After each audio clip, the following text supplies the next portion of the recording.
Go. All right, whenever y'all are ready, we can get started. Okay. Can you start by saying your first and last name? Andrew, FoFo, Gilich, big F, little o, big F, little o, Gilich. All right. And can you just tell us what are the top 5 things you hope to see from the legislative session? Well, we've got a number of requests regarding to some improvements on the waterfront, as well as transportation, and kind of supportive of our whole effort to keep our a signature of visitation, and gaming is a big part, tourism is a big part, and just the overall quality of life to help roads and some of the other important things that people enjoy visiting and enjoy living in Biloxi. And since you said roads, we kind of talked to the president a little bit about this. Can you elaborate a little bit more on like the roads and how it's difficult for some of the community members to get around? Well, yeah, we have a number of things you may be able to take a still photo of, but we're kind of limited on the east-west routes, which is Highway 90, and we're trying to actually have some east-west or some parallel routes that if we had a problem with Highway 90.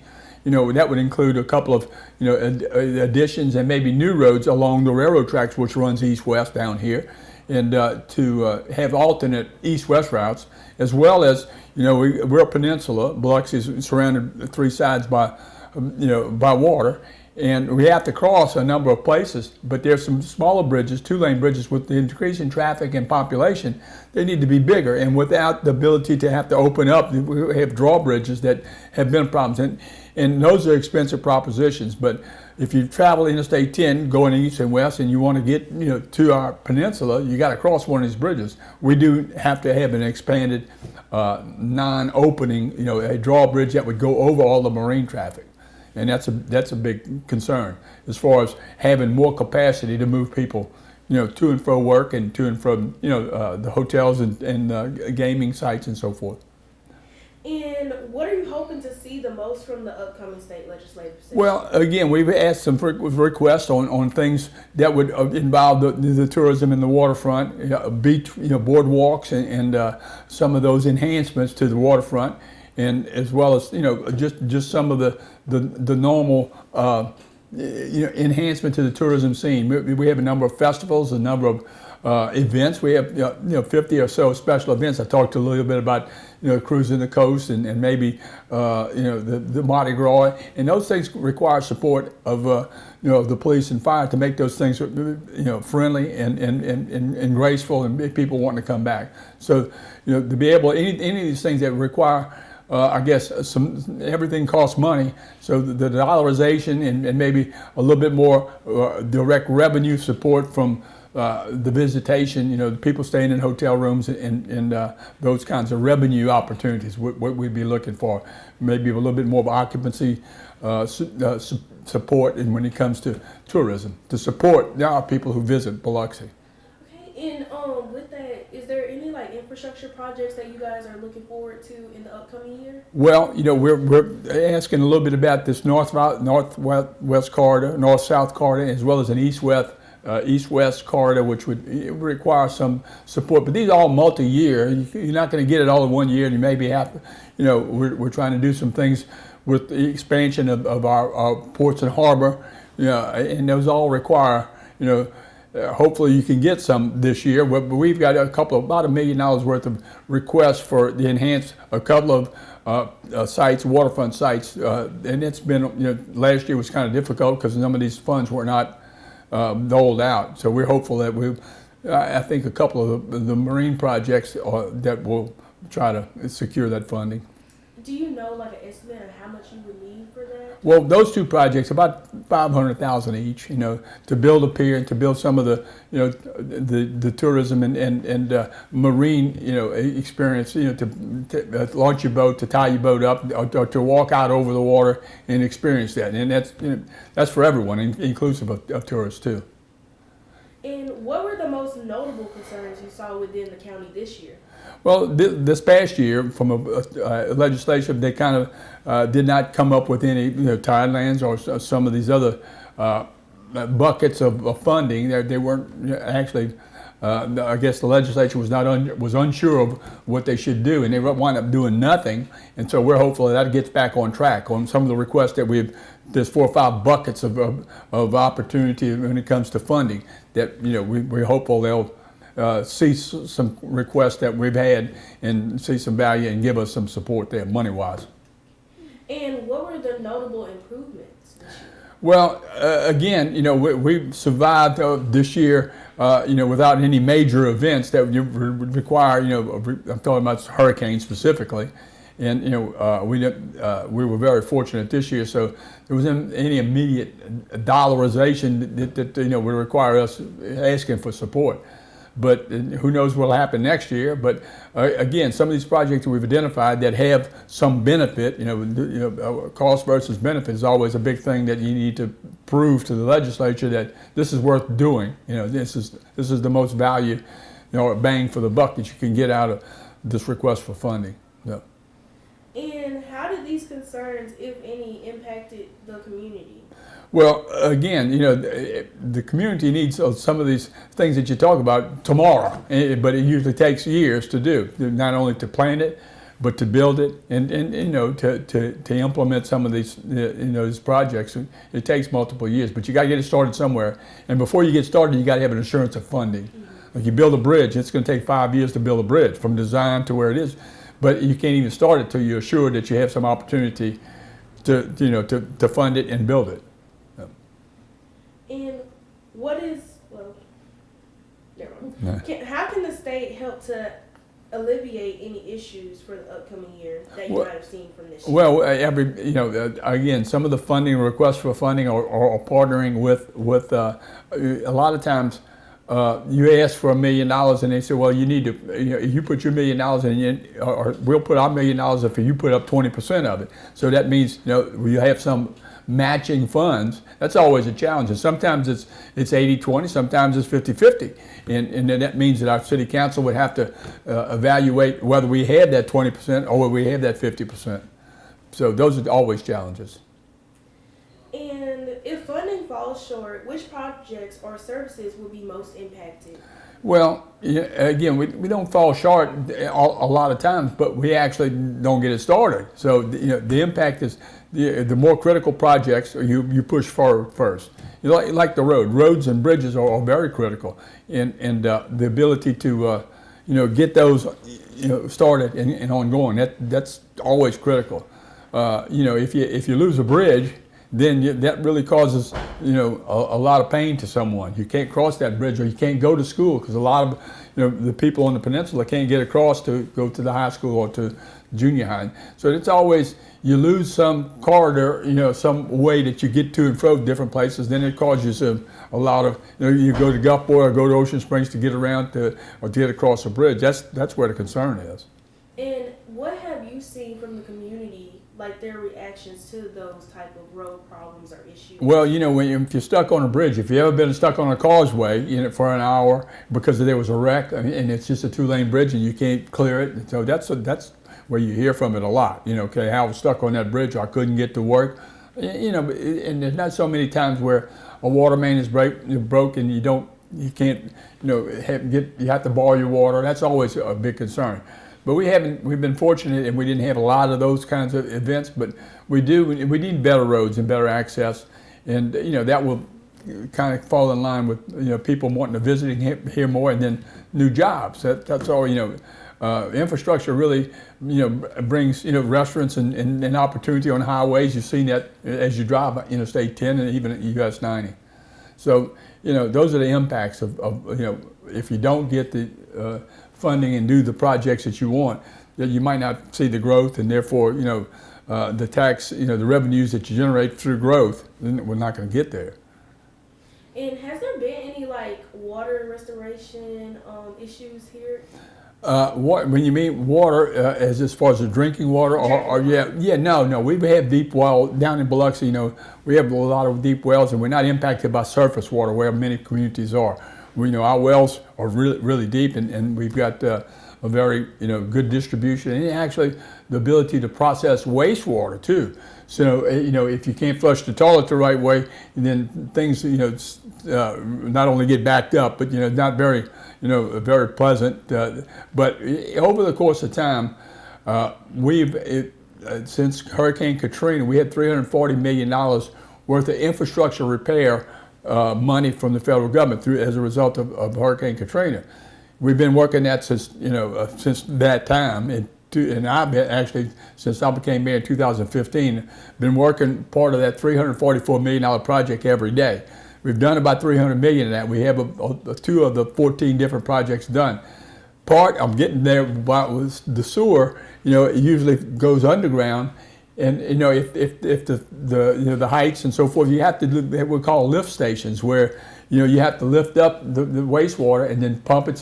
But we actually implemented a gravity-fed where we've actually eliminated 40 of the 144 lift stations that we had before Hurricane Katrina, which makes you more resilient. So and the storm drain system too. So we've replaced deep water sewer and storm drains, as well as streets and drainage, mostly on the peninsula. We have a ways to go, but we've done a pretty good job there. Awesome.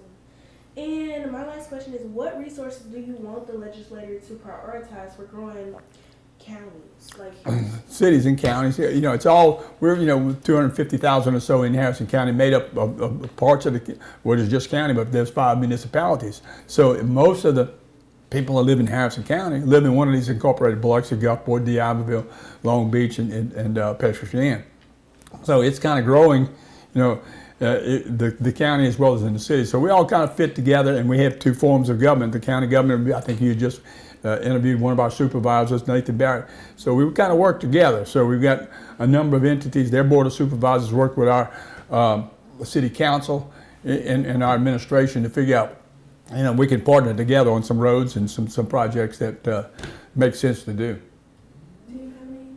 I do. Hold on, let me step over this way. I'm gonna start off with the boring stuff. Sure. So I was gonna ask you about taxes.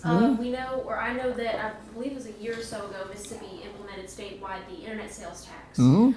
We call it the use tax. The use tax. Yeah. Okay, so how has that impacted Biloxi in the past year? Well, again, I guess it's growing more and more, but it's sort of similar to the sales tax you would have paid if you'd have bought it at a store. Okay, but you buy it over the internet, and hopefully that trickles back, to the cities where it was purchased from. So if I order something from Amazon, it comes to me, and I'm gonna pay 15% or the 7% to the state.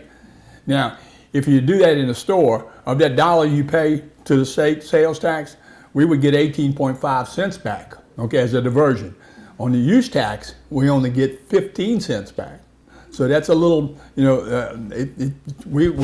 cities, we feel like that should be, 18% or even more, because the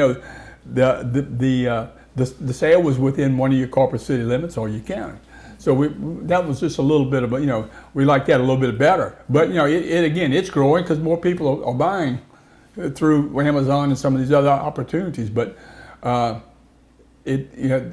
has not really, other than just we feel like we should get more of that amount. But that's part of life at this point. But the legislature could make those adjustments, because it's harder and harder for the cities and the counties to do business. If they're collecting most of that means for every dollar they keep 85 or 75 cents, 85 cents, or whatever it is, the majority of the money. But we've got to support the business that's related to people who are buying those things. Right. Okay. Well, then, in saying that, kind of to go back to the community, like Alexa was talking about, when it comes to, you guys are talking about roads and the bridges and things that need to kind of be fixed, what would you say is the best way for community members to be able to kind of like use their voice and kind of push out, hey, we need this in this area? What would be the best way for them to? Well, yeah, and they tried to do a little bit of that with the use tax. Now they put some strings on it, or requirements that you use it for road and bridges and infrastructure. So that's allowable. Versus sales tax, you can use it you could use it for salaries or different programs within the city. It's pointed just to road and bridges and infrastructure. Those are the allowable uses of that money. They're all big parts: roads and bridges and transportation, and that what they designated for the use tax. That's good. But we would like more of it. So because these are there's nothing we do less than $1 million. And generally those everything's multi-million, and it usually takes more than 1 year to do. So the more revenue we get from that state, or from that state sales tax or the use tax, is the better we are in providing what we need to do in order to keep our our people safe, friendly, and beautiful. Okay. Well, aside from the revenue that you guys get from the use tax, do you guys have any plans for the upcoming session to maybe ask for any kind of grant money for any future projects that you guys? Well, there'll be some things that we've talked about, but again, two big projects were the pier at Oak Street and the expansion of the Coon Street boat ramp, where we'd expand the parking and ability to launch boats. So that's been there a couple of years already. So it'll be the second year that they're there for consideration. But we'll dream up some things that we need to do, because hopefully if business gets better and better, they'll get more money from more and more support from us by sales tax and so forth. We really need to have a little bit better, a little bit higher stake in what we generate. Right. Okay. Now, Mr. Barrett had told us about the Coliseum, the venue that you guys were talking about possibly. Well, they're going to do a study and they either kind of do some restoration on that or maybe build up a new one. Do you have any ideas or any thoughts on that? Well, at this point, no, because I'm worried about the city of Biloxi and some of the things we've got. We've got a load right now, and again, the Coliseum isn't an entity that's that's sort of itself. It's its own entity, and it gets support and some direction from the state as well as the county, and we do have an appointment on the Board of Commissioners. But again, it's actually physically the Coliseum and the Convention Center is located in Biloxi, but we do support the traffic and some of the other some of the infrastructure needs of these events that take place there. So there's a direct relationship. We need to be able to support that, and it takes money and personnel and those things to help accomplish. When you get 12, 15,000 people at some of these events, you got to get them to and fro, and they go somewhere to eat and stay, and so it's all kind of wrapped together. But my focus is on Biloxi, and we have to make sure that we take care of our needs, and then we'll work with and we have since its inception the Coliseum, and I did serve on the Board of Commissioners, the Coliseum Board of Commissioners, excuse me, since I think 2001. Wow. Yeah. But I'm not on there anymore. I went off in 2001. Gotcha. Excuse me. So. Okay. Well, then to go back to talking about just kind of a number of people, I think he also mentioned that Harrison County is now the largest growing county in Mississippi. Mm-hmm. Have you guys experienced any kind of growing pains? I know we're talking about roads, obviously, but any other kind of infrastructure, like when it comes to housing or like any recreational stuff?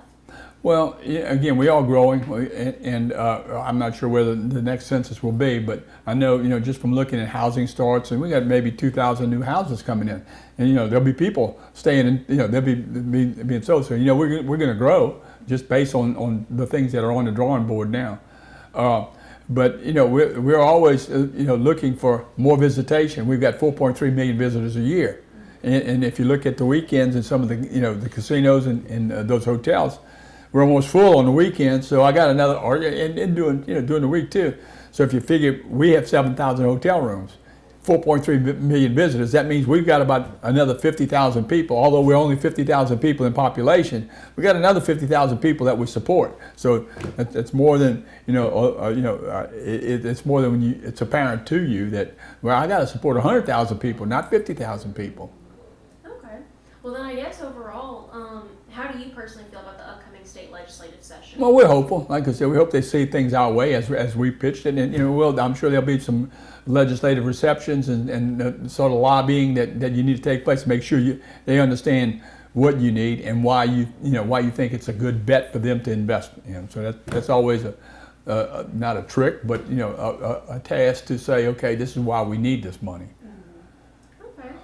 I think that's about all I had. Is there anything that we haven't asked yet that you think would be worth mentioning? No, like I said, it is. Biloxi is sort of unique, and we've been here since 1699. That's 326 years.